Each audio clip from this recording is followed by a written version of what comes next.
दोस्तों नमस्कार, मैं सुमित चीमा स्वागत करता हूं आपका आज की एक नई वीडियो में। आज की वीडियो में हम जिस ट्रैक्टर के बारे में बात करने वाले हैं ये है महिंद्रा का novo 605 DI PS 4 wheel drive variant. ये नॉन CRDI मॉडल दोस्तों रहने वाला है, जो कि 50 HP की कैटेगरी का यानी कि 50 HP के सेगमेंट का ट्रैक्टर रहने वाला है।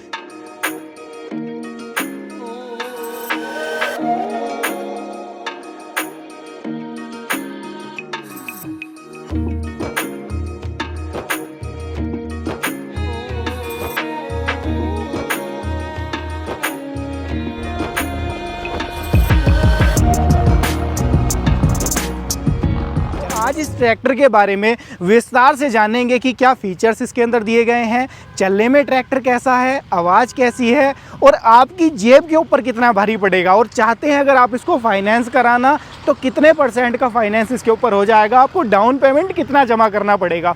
वीडियो को आप शुरुआत से लेकर के अंत तक देखना, आपको आपके सारे सवालों के जवाब मिल जाएंगे और साथ ही साथ आप इतना भी जान पाएंगे कि आज के समय में क्या आपके लिए ये ट्रैक्टर खरीदना वैल्यू फॉर मनी रहेगा, क्या आपके काम को देखते हुए ये ट्रैक्टर आपके बजट में फिट बैठेगा। तो सारा कुछ आज की वीडियो में क्लियर करके चलेंगे दोस्तों। तो चलिए दोस्तों बिना देरी के वीडियो में आगे बढ़ते हैं और शुरुआत करते हैं शुरू से। तो दोस्तों शुरुआत कर लेते हैं इसकी फ्रंट से ही। फ्रंट का जो डिज़ाइन है, जैसा कि आपको पता है कि नोवो सीरीज़ का ये जो डिज़ाइन है ये कंपनी लगातार इसको मेंटेन कर रही है। साइड प्रोफाइल में आप देखेंगे तो महिंद्रा नोवो 605 DI PS की बड़ी शानदार ब्रांडिंग आपको देखने को मिल जाएगी, जो कि यहाँ पर कोई 3D बैजिंग नहीं है, नॉर्मल स्टिकरिंग के साथ में यहाँ पर ये इसके ऊपर जो ब्रांडिंग है वो दी गई है। वहीं पर अगर हम बात कर लेते हैं इसकी फ्रंट से, तो इसके अंदर आपको हेलोजन बल्ब के साथ में वाली हेडलाइट देखने को मिल जाएंगी। यहाँ पर आपको ये नीचे ग्रिल देखने को मिल जाएगी, जो कि ठंडी हवा को रेडिएटर तक पहुंचाने का काम ये दोस्तों करती है। साथ में ही अगर आप देखेंगे तो इसके अंदर कुछ क्रोम फिनिशिंग के साथ में ये जो पार्ट हैं ये ऐड ऑन किए गए हैं, जिससे कि लुक को और ज़्यादा एनहेंस थोड़ा सा किया जा सके। यहाँ पर आप देखोगे तो महिंद्रा का जो लोगो है वो आपको देखने को बड़ा ही शानदार फ्रंट में देखने को मिल जाता है। लेकिन यहाँ पर अगर कंपनी इसको थोड़ा सा चेंज कर देती, मॉडिफाई कर देती, जैसा कि कार्स में देखने को मिलता है, तो और ज़्यादा लुक इसका अच्छा फ्रंट से देखने में लगता।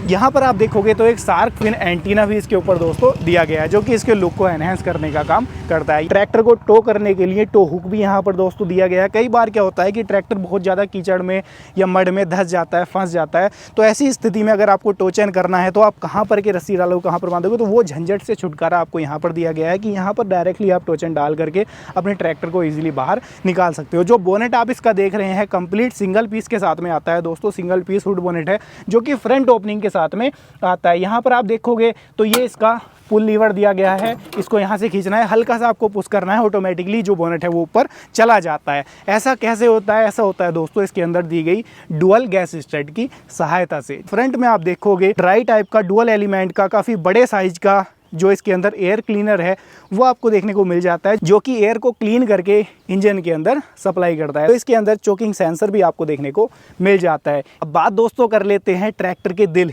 यानी कि इसके इंजन की। तो इसके अंदर लगाया गया है 48.7 हॉर्स पावर का इंजन, जो कि 4 सिलेंडर नेचुरली एस्पिरेटेड इंजन है, जो कि आपको मात्र 2100 RPM पर अपनी मैक्सिमम पावर प्रोड्यूस करके देने वाला है।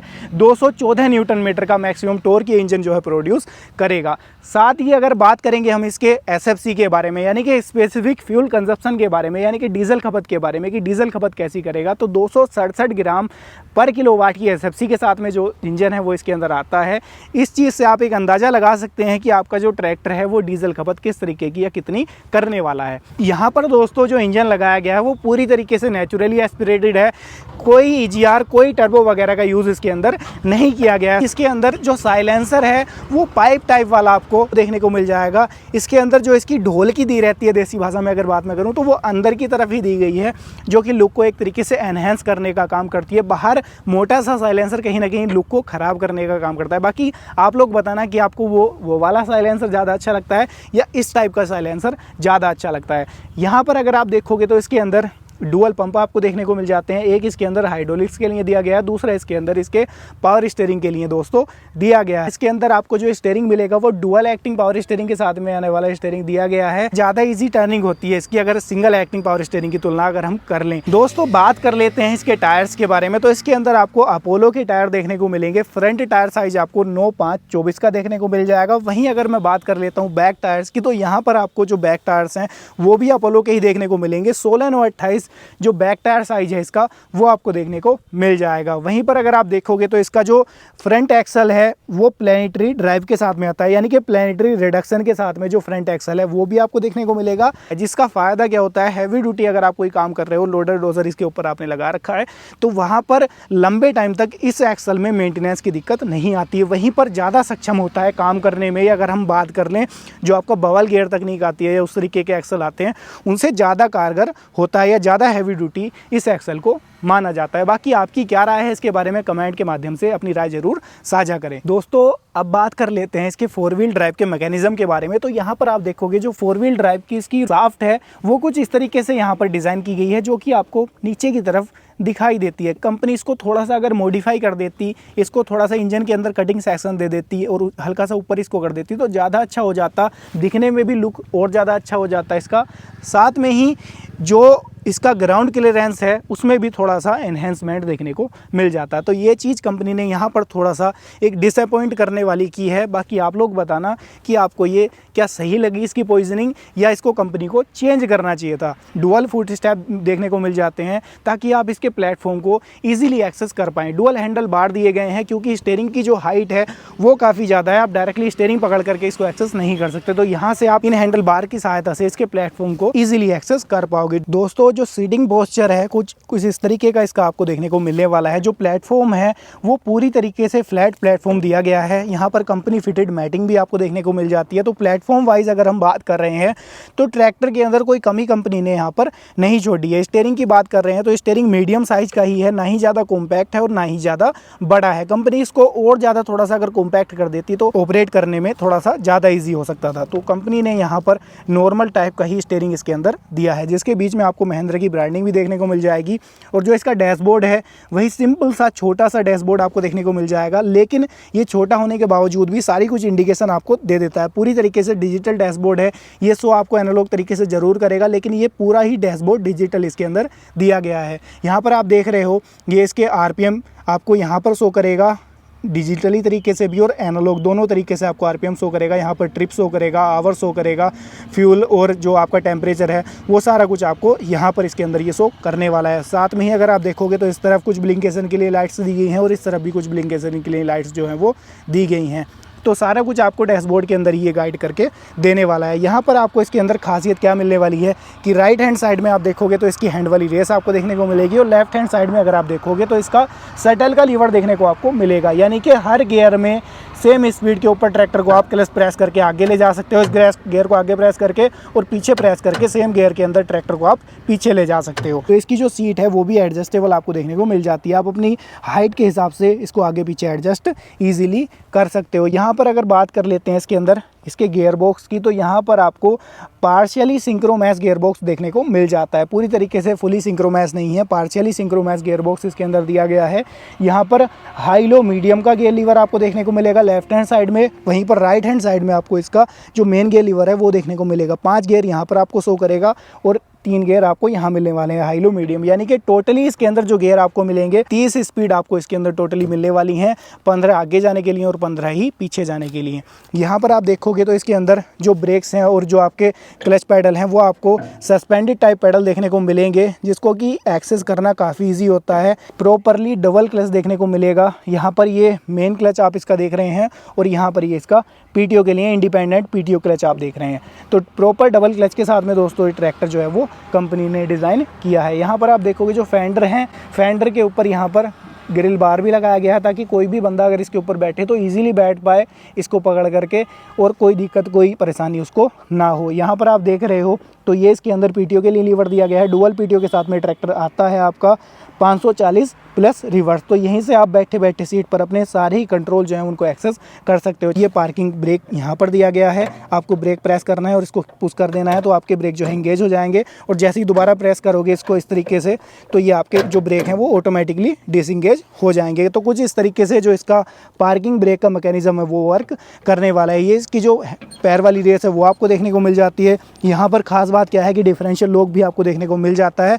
कुछ नामचीन कंपनियों ने इसको शुरुआत से ही नहीं दिया और आज भी नहीं देती, तो ये चीज़ महिंद्रा से वो सीख सकते हैं। यहाँ पर आप देखोगे तो 2 व्हील और 4 व्हील में ट्रैक्टर को ले जाने के लिए लीवर यहाँ पर दिया गया है। यहाँ पर राइट हैंड साइड में आप देखोगे स्टीयरिंग की तो कुछ कंट्रोल्स और देखने को आपको मिलेंगे, जैसे कि इसके हाइड्रोलिक के कंट्रोल दिए गए हैं। एक डीसी लीवर है, एक पीसी लीवर यहाँ पर दिया गया है। और यहाँ पर कमाल की बात क्या है, जो आपका पीछे डिस्ट्रीब्यूटर है, डिस्ट्रीब्यूटर को कंट्रोल करने के लिए बिजली जो लीवर है वो यहीं पर दे दिया गया है। जो लाइट वगैरह के, हॉर्न वगैरह के कंट्रोल है वो यहाँ पर आपको देखने को मिलेंगी, जैसे कि कार्स में आपको देखने को मिलता है। इस तरीके का इसमें जो मैकेनिज्म है वो दिया गया है। हॉर्न भी ट्रैक्टर के हिसाब से आप कह सकते हो सफिशिएंट ही है, क्योंकि ट्रैक्टर में हॉर्न की ज़रूरत कोई खास ज़्यादा पड़ती भी नहीं है। दोस्तों बात कर लेते हैं इस ट्रैक्टर के पिछले हिस्से के बारे में। तो सबसे पहले बात करेंगे इसके रियर एक्सल की। इसके अंदर आपको जो रियर एक्सल है प्लेनेटरी रिडक्शन के साथ में आता है, जिससे कि क्या होता है कि लॉन्ग टाइम तक ट्रैक्टर के अंदर मेंटेनेंस नहीं आता, ज़बरदस्त खिंचाई जो ये रियर एक्सल है वो करता है। यहाँ पर अगर आप देखोगे तो जो इसके अंदर हिच दिया गया है ये भी एडजस्टेबल दिया गया है। आप अपने ट्रॉली के हिच के हिसाब से इसको आसानी से एडजस्ट कर सकते हो।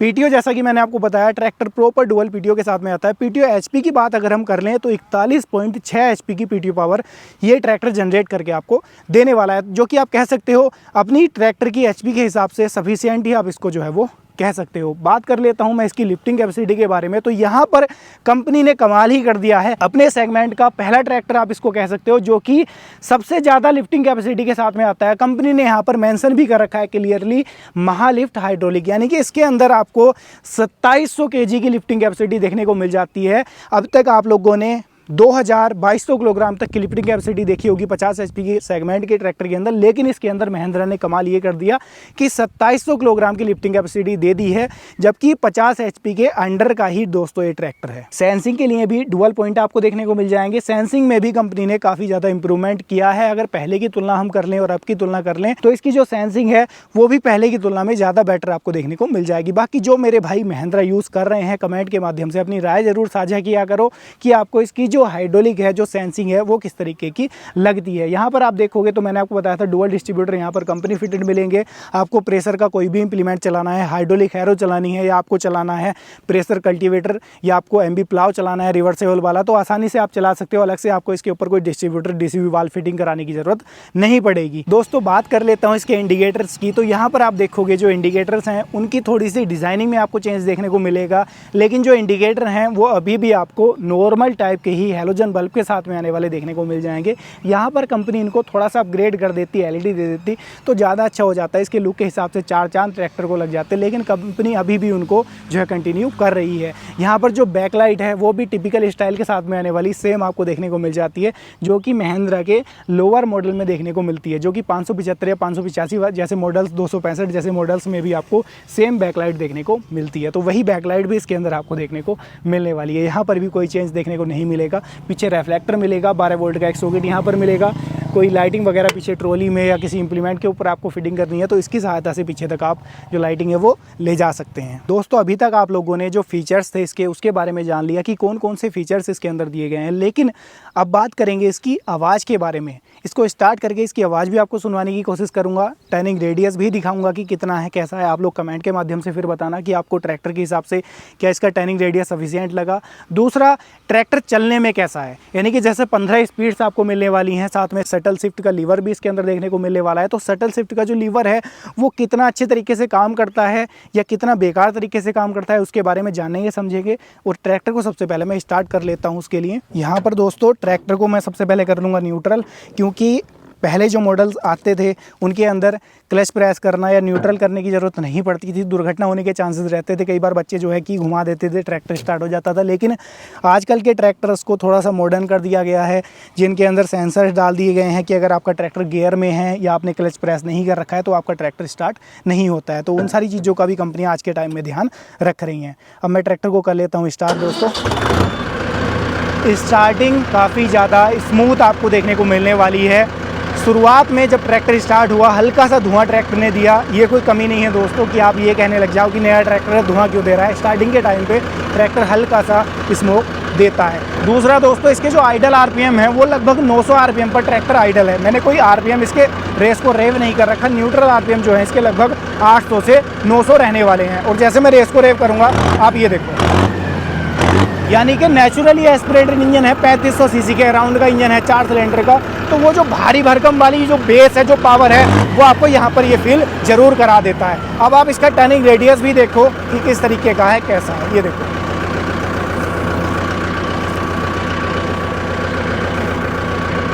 स्टीयरिंग ऑपरेट करने में बिल्कुल इजी है, कोई ऑपरेट करने में दिक्कत नहीं होती।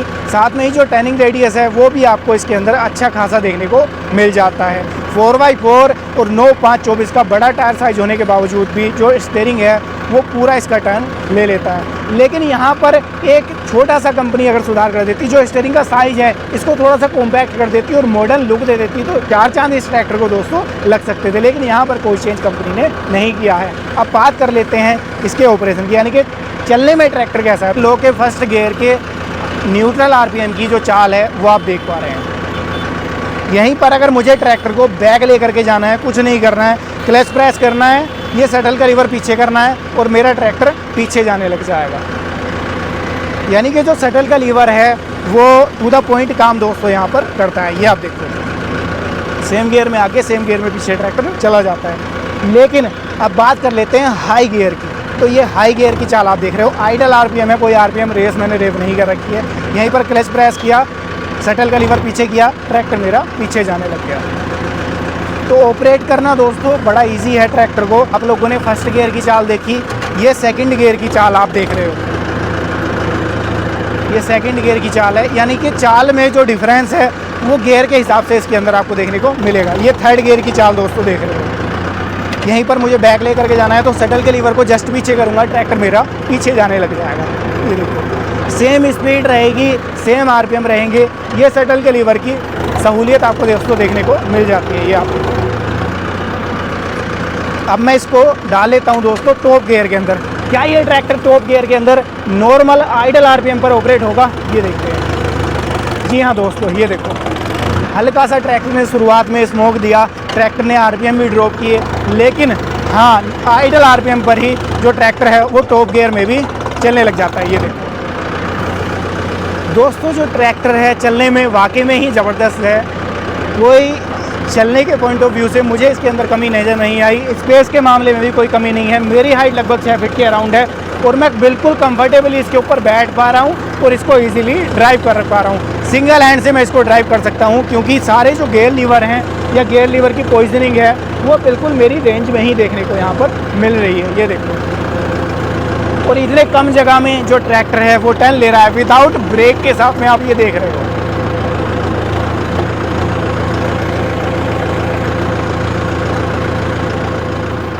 दोस्तों अब तक आप लोगों ने ट्रैक्टर के सारे कुछ फीचर्स के बारे में जान लिया कि क्या कुछ फीचर्स इसके अंदर दिए गए हैं, ट्रैक्टर चलने में कैसा है, दिखने में कैसा है, इंजन के मामले में ट्रैक्टर कैसा है।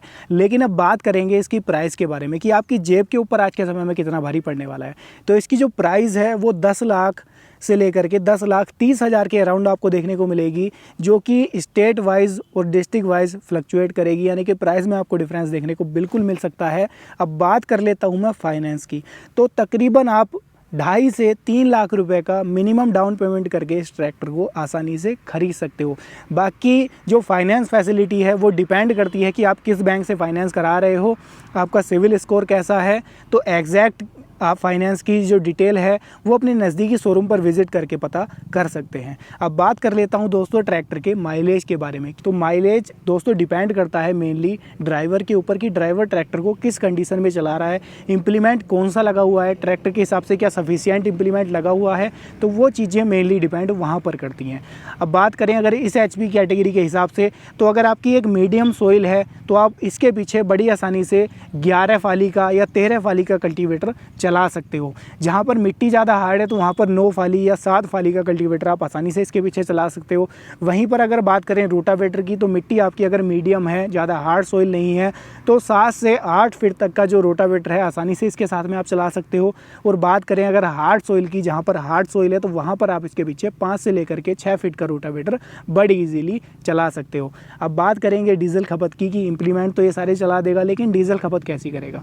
तो डीजल खपत जैसा कि मैंने आपको बताया मेनली डिपेंड करती है ड्राइवर के ऊपर, फील्ड कंडीशन के ऊपर और इम्प्लीमेंट के ऊपर। लेकिन एक अनुमानित डीजल खपत बता देता हूँ, तो 5 से लेकर के 6 लीटर की डीजल खपत इसकी पर आवर की आपको देखने को दोस्तों मिलने वाली है, जो कि फ्लक्चुएट करेगी आपके काम के हिसाब से और आपकी वर्किंग के हिसाब से। दोस्तों अब बात कर लेते हैं कि किन किसान भाइयों के लिए ये ट्रैक्टर लेना आज के समय में वैल्यू फॉर मनी रहने वाला है और किन किसान भाइयों को इसको क्विट करके अदर वेरिएंट की तरफ जाना सही रहेगा। तो दोस्तों आप चाहते हैं कि एक बजट सेगमेंट का आपको ट्रैक्टर मिल जाए, तो आप इसकी तरफ जा सकते हैं। अगर आप एक 20 से 30 एकड़ के 50 एकड़ के किसान हैं तब भी आप इसकी तरफ जा सकते हैं। आपका भाड़े का थोड़ा बहुत काम है तब भी आप इसकी तरफ जा सकते हैं। अगर आप उससे छोटे किसान हैं, 10-12 एकड़ के पास में आपकी ज़मीन है और आप चाहते हैं कि आपको अपना ही काम करना है, तो आप इसको क्विट कर सकते हैं या इसका 2 व्हील ड्राइव वेरिएंट ले सकते हैं। क्योंकि 4 व्हील ड्राइव वेरिएंट की तरफ हम जब जाते हैं तो उसका मेंटेनेंस भी 2 व्हील की तुलना में ज़्यादा देखने को मिलता है। अगर आपका काम कम है, आप भाड़े का काम भी नहीं कर रहे, खुद का काम करना है, तो आप इसके लोअर वेरिएंट जो हैं 575 नॉर्मल आपका, ये यूवोटेक 575 भी आता है, कम HP श्रेणी के ट्रैक्टर हैं, उनकी तरफ आप आसानी से जा सकते हैं। अगर आप चाहते हैं कि आपको अपना ही काम करना है, आपके पास में 70 या 80 एकड़ ज़मीन है, तब भी आपके लिए एक बेटर ऑप्शन दोस्तों ये रहने वाला है। क्योंकि अगर हम बात कर लें इस सेगमेंट के ट्रैक्टर्स की, तो ये अपने सेगमेंट में एक आप कह सकते हो कि बजट फ्रेंडली, एक बजट सेगमेंट का दोस्तों ट्रैक्टर रहने वाला है। तो ये थी दोस्तों आज की वीडियो, जिसके अंदर हमने जाना Mahindra novo 605 DI PS tractor के बारे में। 4 व्हील ड्राइव वेरिएंट था ये, जो कि 50 HP के कैटेगरी का दोस्तों ये ट्रैक्टर है। इसके फीचर्स के बारे में जाना, इसकी आवाज़ आपको सुनवाने की कोशिश की, प्राइस के बारे में जानकारी आपको दी, साथ में ही इसके जो माइलेज है उसके बारे में भी जानने की कोशिश की। अगर आप इसी तरीके की कोई और वीडियो देखना चाहते हैं स्पेसिफिक ट्रैक्टर की, तो कमेंट के माध्यम से हमें जानकारी दे सकते हैं, राय साझा कर सकते हैं। और ट्रैक्टर के बारे में कोई सवाल या सुझाव आपका है तो वो भी कमेंट के माध्यम से आप हमसे पूछ सकते हैं। वीडियो पसंद आई हो, लाइक सब्सक्राइब फॉलो कर लीजिएगा और वीडियो को ज़्यादा से ज़्यादा किसान भाइयों तक शेयर करिएगा, ताकि मेरा कोई भी किसान भाई आज के समय में नया ट्रैक्टर लेने का विचार कर रहा है तो वो इसकी तरफ भी एक बार ज़रूर से देखें। आप सभी किसान भाइयों का हर बार की तरह हमारी वीडियोस को आकर देखने और इतना प्यार देने के लिए हृदय की गहराइयों से मुस्कुराहट के साथ प्रेम पूर्वक धन्यवाद।